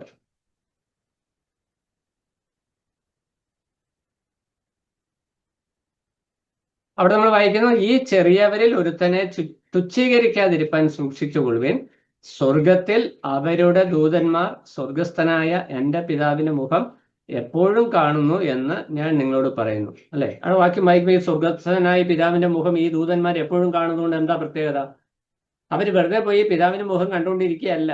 ഈ ചെറിയവരിൽ ഒരുത്തനെ കുറിച്ച് ദൈവസന്നിധിയിൽ പക്ഷപാതം ചെയ്യുന്ന, നമ്മുടെ കർത്താവ് പക്ഷപാതം ചെയ്യുന്നുണ്ട്.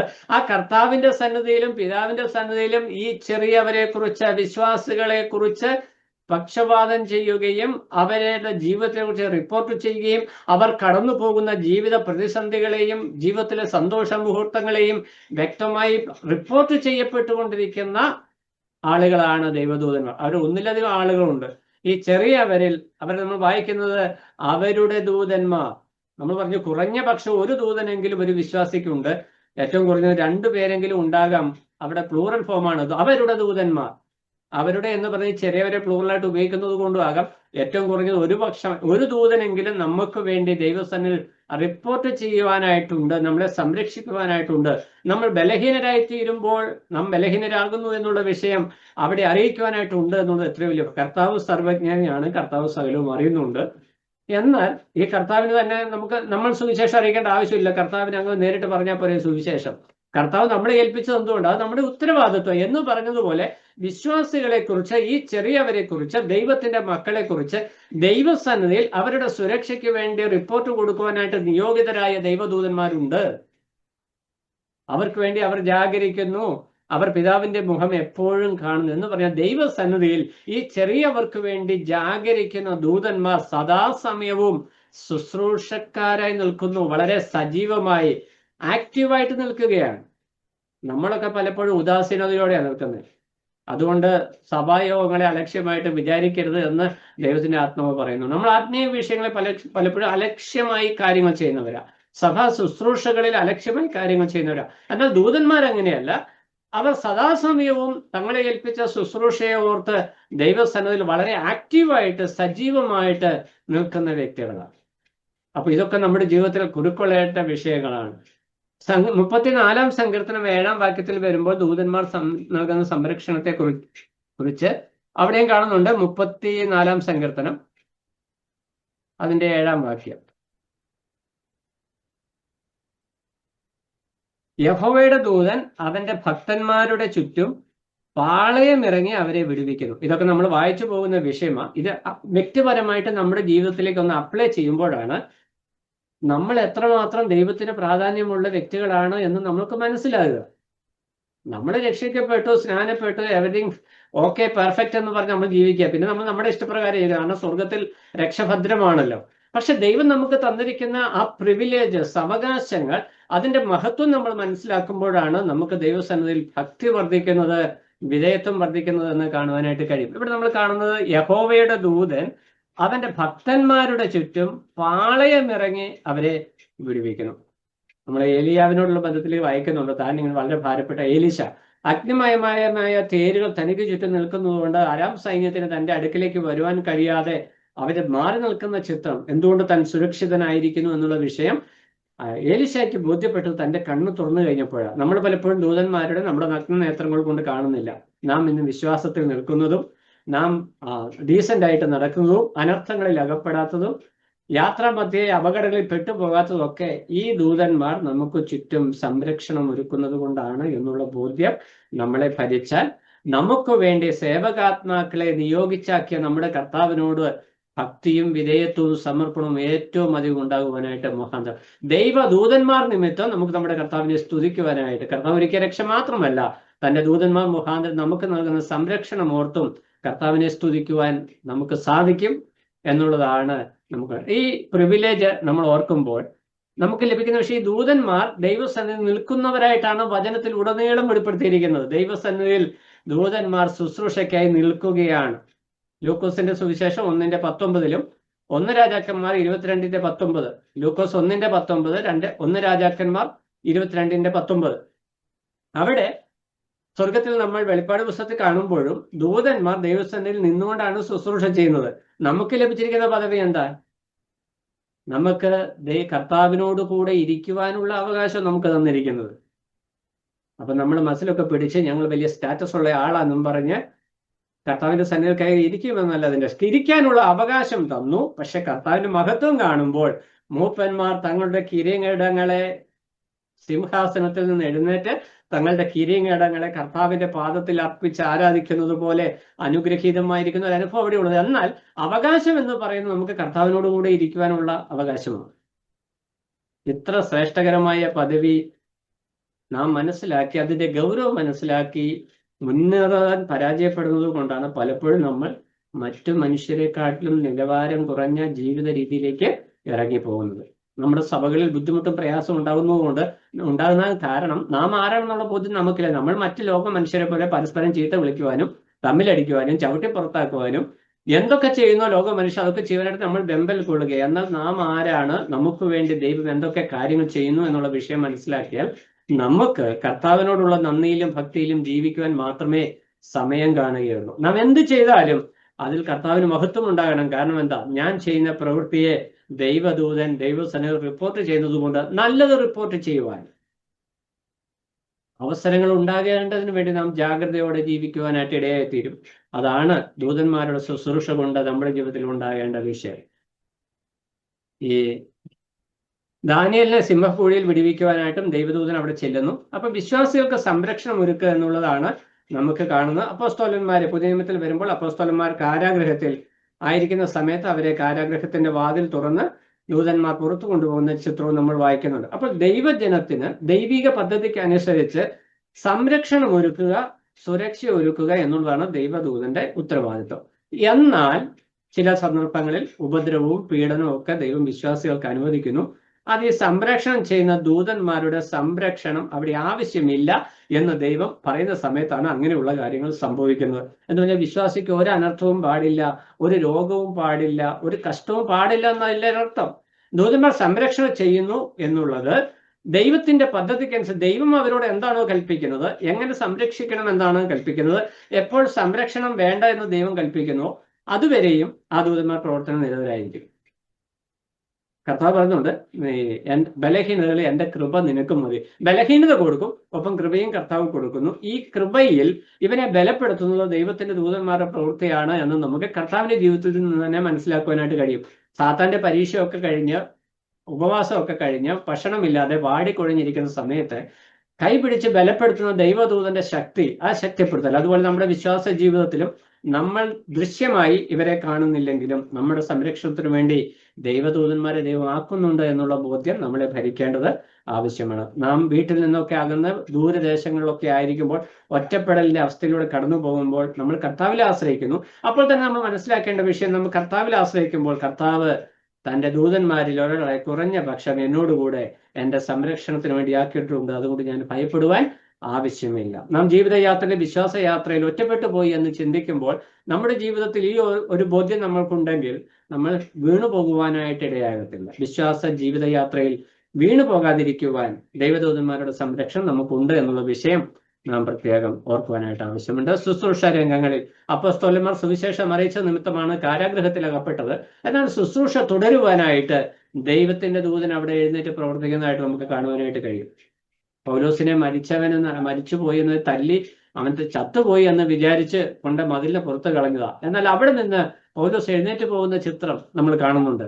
തീർച്ചയായിട്ടും ദൈവത്തിന്റെ ദൂതൻ അവനെ ബലപ്പെടുത്തി അവനെ കരം പിടിച്ച് എഴുന്നേൽപ്പിച്ചു എന്ന് നമുക്ക് മനസ്സിലാക്കുവാനായിട്ട്, അല്ലെങ്കിൽ നമുക്ക് ആ നിലയിൽ ഈ വാക്യങ്ങളുടെ അടിസ്ഥാനത്തിൽ നമുക്ക് മനസ്സിലാക്കുവാനായിട്ട് കഴിയും. ഇനി ദൂതന്മാർ ചെയ്യുന്ന രണ്ടാമത്തെ വിഷയം, വിശ്വാസികളുടെ രക്ഷയെയും അവരുടെ ജീവിതത്തെയും സൂക്ഷ്മമായി വീക്ഷിക്കുന്ന വ്യക്തികളാണ് ദൂതന്മാർ.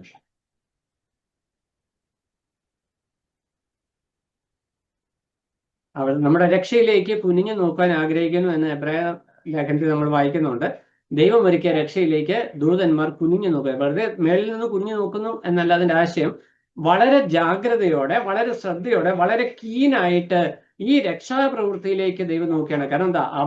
അവര് പാപം ചെയ്തപ്പോൾ, അവരുടെ കൂട്ടത്തിൽ വലിയൊരു കൂട്ടം ആളുകൾ പാപം ചെയ്തപ്പോൾ ദൈവം യാതൊരു ദയയും കാണിക്കാതെ അവരെല്ലാവരെയും നരകത്തിലേക്ക് തള്ളിക്കളഞ്ഞു. കുറെ പേരെ പുറത്താക്കി കളഞ്ഞു, കുറെ പേരെ ചങ്ങലയിൽ ബന്ധിച്ചു, ഈ കാര്യങ്ങളൊക്കെ ചെയ്തു. പക്ഷെ മനുഷ്യൻ പാപം ചെയ്തു കഴിഞ്ഞപ്പോൾ ദൈവം അവർക്ക് വേണ്ടി ഒരുക്കിയ രക്ഷയെ ഇവർ കാണുമ്പോൾ ആ രക്ഷയിലേക്ക്, അതിന്റെ മഹത്വത്തിലേക്ക്, അതിലുള്ള ദൈവിക പദ്ധതിയിലേക്ക് ദൈവദൂതന്മാർ കുനിഞ്ഞു നോക്കുവാനായിട്ട് ശ്രമിക്കുന്നു. അവർക്ക് ലഭിക്കുന്ന രക്ഷയെക്കുറിച്ച് ദൈവദൂതന്മാർ സന്തോഷിക്കുന്നുവെന്ന് ലൂക്കോസിന്റെ സുവിശേഷം 15-ാം അധ്യായം 10-ാം വാക്യത്തിൽ നമ്മൾ വായിക്കുന്നുണ്ട്. രക്ഷയിൽ സന്തോഷിക്കുന്ന ദൈവദൂതന്മാരെ നമുക്ക് അവിടെ കാണുവാനായിട്ട് കഴിയും. ലൂക്കോസിന്റെ സുവിശേഷം 15-ാം അധ്യായം 10-ാം വാക്യം.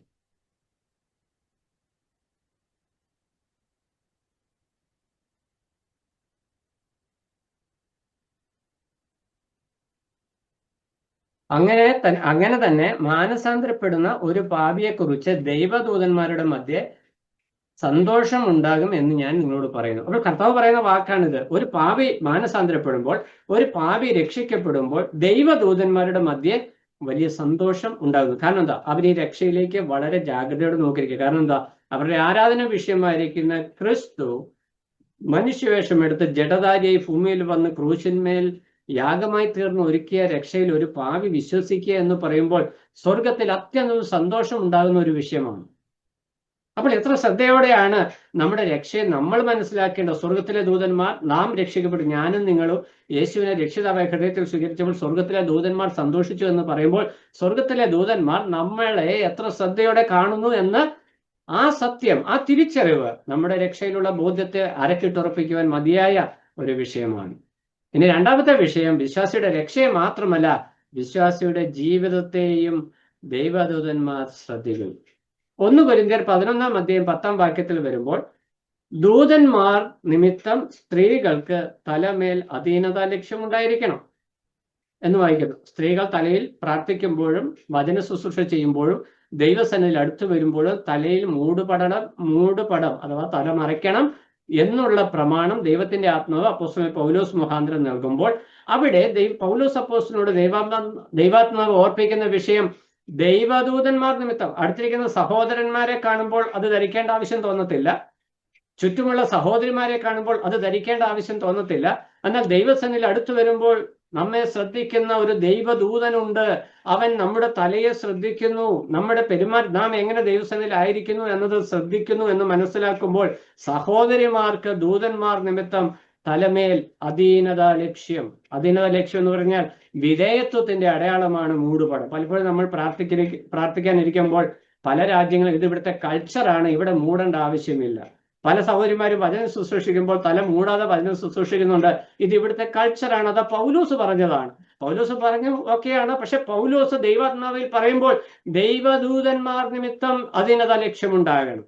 ദൈവദൂതന്മാർ നീ ചെയ്യുന്ന ശുശ്രൂഷയെ കാണുന്നു, നിന്റെ ശുശ്രൂഷയെ ദൈവദൂതന്മാർ കാണുന്നു, നിന്റെ പ്രാർത്ഥനയെ ദൈവദൂതന്മാർ കാണുന്നു, നീ ആരാധിക്കുന്നു ദൈവദൂതന്മാർ കാണുന്നു എന്നുള്ള വിഷയത്തെ ദൈവത്തിന്റെ ആത്മാവ് എടുത്തു പറയുമ്പോൾ അധീനത ലക്ഷ്യമുണ്ടായിരിക്കണം ദൂതന്മാർ നിമിത്തം.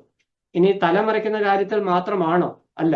നാം സംസാരിക്കുന്ന വാക്കുകളോടുള്ള ബന്ധത്തിലും ദൂതന്മാർ ശ്രദ്ധിക്കുന്നുണ്ട് എന്നുള്ള വിഷയം ദൈവത്തിന്റെ ആത്മാവ് ഓർപ്പിക്കുന്നു. സഭാപ്രസംഗി 5-ാം അധ്യായം 2 മുതൽ 6 വരെയുള്ള വാക്യങ്ങളിൽ ദൈവത്തിന്റെ ആത്മാവ്, ദൈവത്തിന്റെ ദൂതന്മാർ നാം പറയുന്ന വാക്കുകളെ ശ്രദ്ധിക്കുന്നു എന്ന് വ്യക്തമായിട്ട് പറയുന്നുണ്ട്. സഭാപ്രസംഗി 5-ാം അധ്യായം 2 മുതൽ 6 വരെയുള്ള വാക്യങ്ങൾ. പുതിയ നിയമത്തിലേക്ക് വരുമ്പോൾ നിങ്ങളുടെ വാക്ക് കൃപയോട് കൂടിയതായിരിക്കണമെന്നും ഉപ്പിനാൽ രുചി പറ്റിയതായിരിക്കണം എന്ന് പറയുന്നു.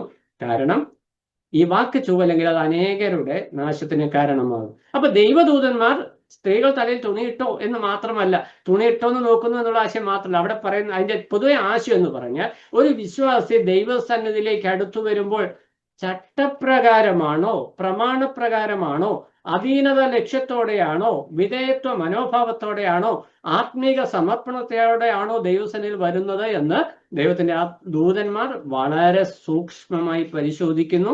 ആ ബോധ്യമുണ്ടെങ്കിൽ ദൂതന്മാർ നിമിത്തം സ്ത്രീകൾ വചന ശുശ്രൂഷ ചെയ്യുകയും പ്രാർത്ഥിക്കുകയും ആരാധിക്കുകയും ദൈവസന്നിധിയിൽ കടന്നു വരികയും ചെയ്യുമ്പോൾ കൾച്ചറല്ല വിഷയം, വചനമാണ് വിഷയം. വചനം പറയുന്നു ദൂതന്മാർ നിമിത്തം തലമേൽ അധീനത ലക്ഷ്യമുണ്ടായിരിക്കണം. അതുപോലെ തന്നെ പുരുഷന്മാർ വാഗ്വാദം ഒഴിവാക്കണമെന്ന് ലേഖനത്തിൽ നമ്മൾ വായിക്കുന്നുണ്ട്. പുരുഷന്മാരും സ്ത്രീകളും തങ്ങളുടെ വാക്കുകളെ സൂക്ഷിക്കണം. കാരണം ദൂതന്മാർ ഈ വാക്കുകളെ ശ്രദ്ധിച്ചു കേൾക്കുന്നുണ്ട് എന്നുള്ള ബോധ്യം നമ്മുടെ ഹൃദയത്തെ ഭരിക്കണം. നമ്മൾ പരസ്പരം സംസാരിക്കുമ്പോൾ, നമ്മൾ മറ്റുള്ളവരോട് സംസാരിക്കുമ്പോൾ ആ വാക്കുകളെ ദൈവദൂതന്മാർ വിശകലനം ചെയ്യുന്നു എന്നുള്ള ബോധ്യം നമ്മളെ ഭരിക്കേണ്ടത് ആവശ്യമാണ്. അപ്പൊ നമ്മുടെ രക്ഷയെ മാത്രമല്ല, രക്ഷയിലുള്ള നമ്മുടെ ജീവിതത്തെയും ദൈവദൂതന്മാർ പരിശോധിക്കുന്നു. മൂന്നാമതായിട്ട്, മരണസമയത്ത് നാം മരിക്കുമ്പോൾ നമ്മുടെ ആത്മാവിനെ ദൈവസന്നിധിയിലേക്ക് ആനയിക്കുന്നത് ദൈവദൂതന്മാരാണ്. ലൂക്കോസിന്റെ സുവിശേഷം 16-ാം അധ്യായം അതിന്റെ 22-ാം വാക്യത്തിലേക്ക് വരുമ്പോൾ നമ്മളിങ്ങനെ വായിക്കുന്നുണ്ട്. ലൂക്കോസ് 16:22. ആ ദരിദ്രൻ മരിച്ചപ്പോൾ ദൂതന്മാർ അവനെ അബ്രഹാമിന്റെ മടിയിലേക്ക് കൊണ്ടുപോയി. ഇവിടെ നമ്മൾ വായിക്കുന്നത് ധനവാനും ലാസറും, ആ ലാസറിന്റെ മരണത്തെ കുറിച്ചാണ് നമ്മൾ വായിക്കുന്നത്. ആ ദരിദ്രൻ മരിച്ചപ്പോൾ, അല്ലെങ്കിൽ ആ വിശ്വാസി, നമുക്കറിയാം ധനവാൻ നരകത്തിലും ലാസർ സ്വർഗത്തിലുമാണ് പോയത്. സ്വർഗത്തിലേക്ക് പോയ ആ ഭക്തൻ, അവനെ ദരിദ്രൻ എന്നിവിടെ പറയുന്നതേ ഉള്ളൂ, ആ വിശ്വാസി, അവൻ മരിച്ചു കഴിഞ്ഞപ്പോൾ ദൈവത്തിന്റെ ദൂതന്മാർ പറുദീസയിലേക്ക്, അബ്രഹാമിന്റെ മടിയിലേക്ക് അവന്റെ ആത്മാവിനെ കൊണ്ടുപോയി എന്ന് നമ്മൾ വായിക്കുന്നു. നാം മരിക്കുമ്പോൾ നമ്മുടെ ആത്മാവിനെ ദൈവസന്നിധിയിലേക്ക് കൊണ്ടുപോകുന്ന ശുശ്രൂഷയും ദൈവം ഫലമേൽപ്പിച്ചിരിക്കുന്നത് ദൈവദൂതന്മാരെയാണ്. വിശ്വാസികളോടുള്ള ബന്ധത്തിൽ ദൈവത്തിന്റെ ദൂതന്മാർക്കുള്ള പങ്കാളിത്തം അവർ ഏതെല്ലാം നിലയിലാണ് അവർക്ക് സംരക്ഷണം കൊടുക്കുക. അവരെ സുവിശേഷം കേൾക്കുമ്പോൾ മാനസാന്തരപ്പെടുന്നു എന്നുള്ള വിഷയം അവർ കാണുമ്പോൾ അവർക്ക് അതിയായ സന്തോഷം ഉണ്ടാകുന്നു. അങ്ങനെ മാനസാന്തരപ്പെട്ട് രക്ഷ പ്രാപിച്ച ഒരു വിശ്വാസി ആത്മീക സമർപ്പണത്തിലാണോ ജീവിക്കുന്നത്, തങ്ങളെ പോലെ ദൈവസന്നിധിയിൽ സമർപ്പണവും വിധേയത്വവും അവർക്കുണ്ടോ എന്ന് പരിശോധിക്കുന്നു. സമർപ്പണം കാണുമ്പോൾ അവർ ദൈവത്തെ മഹത്വപ്പെടുത്തുവാനായിട്ട് ഇടയായിത്തീരും. അല്ലെങ്കിലോ ആ കാര്യം ദൈവസന്നിധിയെ റിപ്പോർട്ട് ചെയ്യുവാനും ഇടയായിത്തീരും. നമ്മൾ മരിക്കുമ്പോൾ നമ്മുടെ പ്രാണനെ ആ ദൈവസന്നിധിയിലേക്ക് ആനയിക്കുന്നതും, ഞാൻ എൻ്റെ ഭാഷയിൽ പറഞ്ഞതാണ്, നമ്മൾ പറഞ്ഞ ദരിദ്രന് ആത്മാവിനെ അബ്രഹാമിന്റെ മടിയിലേക്ക് കൊണ്ടുപോയി എന്ന് നമ്മൾ വായിക്കുന്നത്. ഞാനത് അതിന്റെ ശരിയായ പ്രയോഗത്തിൽ നമ്മുടെ ആത്മാവിനെ കർത്താവിന്റെ സന്നിധിയിലേക്ക് ആനയിക്കുന്ന അതിമഹത്തരമായ ശുശ്രൂഷയും ദൈവം ഫലമേൽപ്പിച്ചിരിക്കുന്നത് ഈ ദൂതന്മാരെയാണ്. ഇപ്പോൾ മനസ്സിലായോ എന്തുകൊണ്ടാണ് ദൂതന്മാര് നമ്മുടെ രക്ഷയിലുള്ള ജീവിതത്തെ സൂക്ഷ്മതയോടെ നോക്കിക്കാണുന്നത്? നാം രക്ഷിക്കപ്പെടുന്നത് മുതൽ നാം കർത്താവിന്റെ സന്നിധിയിൽ ചേർക്കപ്പെടുന്നത് വരെ നമ്മൾക്ക് വേണ്ടി കാവൽക്കാരായി ദൈവത്താൽ നിയോഗിതരായ ദൂതന്മാരുണ്ട്. അവർ നമ്മൾക്ക് വേണ്ടി പിതാവിന്റെ സന്നിധിയിൽ എപ്പോഴും എല്ലാ സമയവും നമ്മൾക്ക് വേണ്ടി അവിടെ സംസാരിക്കുന്ന വ്യക്തികളായി നിൽക്കുന്നു, അല്ലെങ്കിൽ നമ്മളെക്കുറിച്ച് അവിടെ റിപ്പോർട്ട് കൊടുക്കുന്നവരായിട്ട് നിൽക്കുന്നു. നമ്മുടെ പ്രാർത്ഥന ദൈവസന്നിധിയിൽ കൊണ്ടെത്തിക്കുന്നതും ദൂതന്മാരാണ് എന്നുള്ള വിഷയം നമ്മൾ വെളിപ്പാട് പുസ്തകം 4-ാം അധ്യായത്തിൽ കാണുന്നുണ്ട്. സുഗന്ധവർഗത്തോടു കൂടി സൗരഭ്യവാസന ചേർത്ത് നമ്മുടെ പ്രാർത്ഥനയെ ദൈവസന്നിധിയിലേക്ക് ഒരു യാഗമായി അർപ്പിക്കുന്നതും ഈ ദൈവദൂതന്മാരുടെ ഉത്തരവാദിത്വം. എത്ര അനുഗ്രഹീതമായിരിക്കുന്ന ഒരു പദവിയാണ് ക്രിസ്തുവിലുള്ള വിശ്വാസത്താൽ നമുക്ക് ലഭിച്ചിരിക്കുന്നത്. ഈ ദൂതന്മാര് നമ്മുടെ സേവകാത്മാക്കളാണ് എന്ന് പറഞ്ഞാൽ ദൈവത്തെ സേവിക്കുവാനായിട്ട്, ദൈവത്തെ ആരാധിക്കുവാനായിട്ട് ദൈവം സൃഷ്ടിച്ച ആത്മജീവികളായിരിക്കുന്ന ദൈവദൂതന്മാർ കർത്താവിൽ വിശ്വസിച്ച് രക്ഷ പ്രാപിച്ച് വിശ്വാസത്താൽ നീതീകരണം പ്രാപിച്ച പഴയ നിയമവിശുദ്ധന്മാരുടെയും പുതിയ നിയമവിശുദ്ധന്മാരുടെയും സേവകാത്മാക്കളാണ്. അവരെ സംരക്ഷിക്കുകയും അവരുടെ രക്ഷയെ വ്യക്തമായി നോക്കിക്കാണുകയും അവരെക്കുറിച്ച് ദൈവസന്നിധിയിൽ റിപ്പോർട്ട് കൊടുക്കുകയും ചെയ്യുന്നത് ഈ ദൂതന്മാരാണ്. ഒടുവിൽ മരിച്ചു കഴിയുമ്പോൾ പ്രാണനെ ദൈവസന്നിധിയിലേക്ക് കൊണ്ടുപോകുന്ന അതിമഹത്തായ ശുശ്രൂഷയും ഈ ദൂതന്മാർക്കുണ്ട്. അപ്പൊ എത്ര പ്രാധാന്യം ഈ ദൂതന്മാർക്ക് വിശ്വാസികളായിട്ട് നമ്മുടെ ജീവിതത്തിൽ ഉണ്ട് എന്ന് മനസ്സിലാക്കുവാനായിട്ട് നമുക്കിടയാകണം. അത് മനസ്സിലാക്കുമ്പോൾ ദൂതന്മാർ നിമിത്തം നമുക്ക് അധീനതാ ലക്ഷ്യം ഉണ്ടാകണം. എന്താ അധീനതാ ലക്ഷ്യം? വിധേയത്വ മനോഭാവം. നമ്മൾ ആരൊക്കെയാണ് എന്നൊരു ചിന്ത നമുക്കുണ്ട്, സഭയിൽ നമുക്കുണ്ട്, നമ്മുടെ വ്യക്തിജീവിതത്തിൽ നമുക്കുണ്ട്. കർത്താവിന്റെ സന്നിധിയിൽ ചെല്ലുമ്പോൾ നമുക്ക് ഈ ചിന്തയുള്ളൂ, നമ്മൾ ആരൊക്കെയോ ആണ്. പക്ഷേ നമ്മുടെ ഈ ദൈവിക പ്രവൃത്തിയെ, അല്ലെങ്കിൽ ദൈവത്തിന്റെ രക്ഷാ പദ്ധതിയുടെ ക്രമീകരണത്തെ മനസ്സിലാക്കി വരുമ്പോൾ നമ്മൾ സാഷ്ടാംഗം ദൈവസന്നിധിയിൽ വീണ് കർത്താവേ, ഇതിനൊന്നും ഞാൻ യോഗ്യനല്ല എന്ന് പറയുവാനായിട്ട് ഇടയ്ക്ക് ആ അധീനത ലക്ഷ്യമുണ്ടെങ്കിൽ ഇവിടുത്തെ സംസ്കാരവും ഇവിടെ സാമ്പത്തിക ഔന്നത്യവും ഇവിടെ നമുക്കുള്ള തലക്കനവും ഒന്നും ദൈവസന്നിധിയിൽ നിവർന്നു നിൽക്കുവാനായിട്ട് നമ്മളെ പ്രാപ്തിപ്പെടുത്തുകയില്ല. ദൈവത്തിന്റെ സന്നിധിയിലേക്ക് ചെല്ലുമ്പോൾ ദൈവകൃപയെ ഓർക്കുമ്പോൾ വിധേയത്വത്തോടുകൂടി, വിനയത്തോടുകൂടി കർത്താവേ, ഇതിനൊന്നും ഞാൻ അർഹനല്ല എന്ന് പറഞ്ഞ് നമ്മളെ തന്നെ വിധേയപ്പെടുത്തുവാനായിട്ട് ഇടയായിത്തീരും. അങ്ങനെയുള്ള ജീവിതത്തിന് നമുക്ക് നമ്മളെ തന്നെ സമർപ്പിക്കാൻ ദൈവദൂതന്മാർ ദൈവത്തോട് കാണിക്കുന്ന വിശ്വസ്തത നമുക്ക് ദൈവത്തെ അനുകരിക്കുവാൻ നല്ലൊരു മാതൃകയായിരിക്കുന്നു എന്ന് മാത്രമല്ല, അവർ നമുക്ക് വേണ്ടി ജാഗരിക്കുന്നു എന്നത് നമ്മുടെ ജീവിതത്തിൽ നമ്മുടെ പ്രത്യാശയെ ഏറ്റവും വർദ്ധിപ്പിക്കുന്ന ഒരു വിഷയമാണ്. കാരണം കർത്താവ് നമുക്ക് വേണ്ടി എത്ര കെയറാണ്, എത്ര കരുതലാണ് ദൈവം നമുക്ക് വേണ്ടി ചെയ്തിരിക്കുന്നത് എന്ന് ഓർത്ത് നമുക്ക് നമ്മുടെ ദൈവത്തെ വിശ്വസ്തയോടെ സേവിക്കുവാനും ആത്മീക വിനയത്തോടെ നമുക്ക് കർത്താവിനെ സേവിക്കുവാനും ഇടയാകട്ടെ. ദൈവനാമം മഹത്വപ്പെടുമാറാകട്ടെ.